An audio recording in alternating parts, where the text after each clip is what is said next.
yourself that you're not South African, please stand up. All these nurses and doctors, they are here for South Africans. How can we fight against the common enemy when we are fighting among ourselves?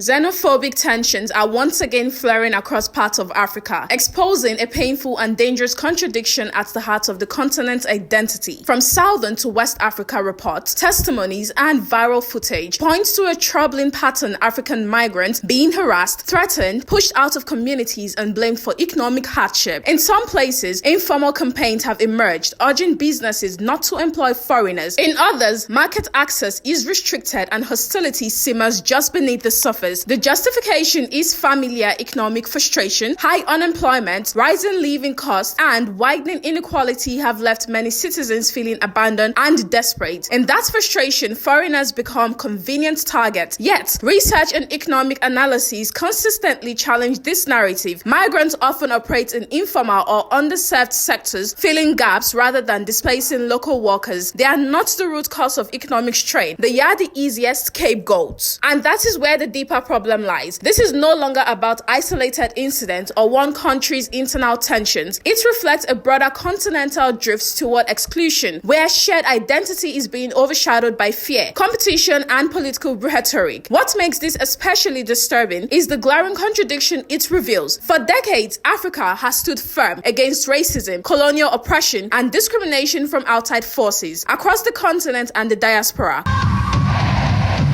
They have thrown us in prison, they have murdered us, they have tortured us, they have tried to intimidate us into silence.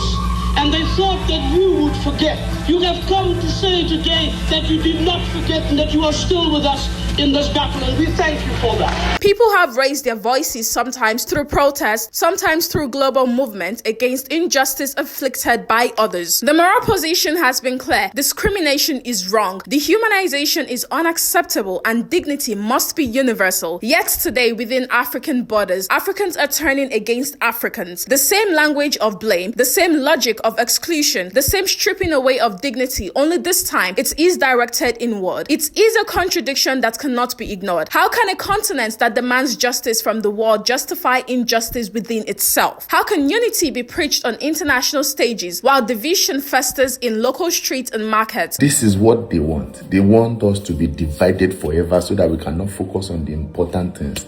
They still hold the economic power in Africa. You know the people I'm talking about. How can the dream of Pan-African solidarity survive if Africans themselves are seen as outsiders in other African countries? This growing wave of xenophobia is not just a social issue, it is a direct threat to Africa's future. Regional cooperation, economic integration, and free movement across borders depend on trust. They depend on the belief that an African anywhere on the continent belongs. If that belief erodes, so too does the foundation of initiatives meant to strengthen Africa's global position. More importantly, something even deeper is at stake: identity. If Africans begin to see each other as competitors instead of collaborators, as intruders instead of neighbors, then the idea of a united Africa becomes hollow rhetoric. The vision that once inspired generations risks collapsing under the weight of internal division. This moment demands honesty. Economic hardship is real, frustration is valid, but misdirected anger will not solve structural problems. It will only deepen them. Turning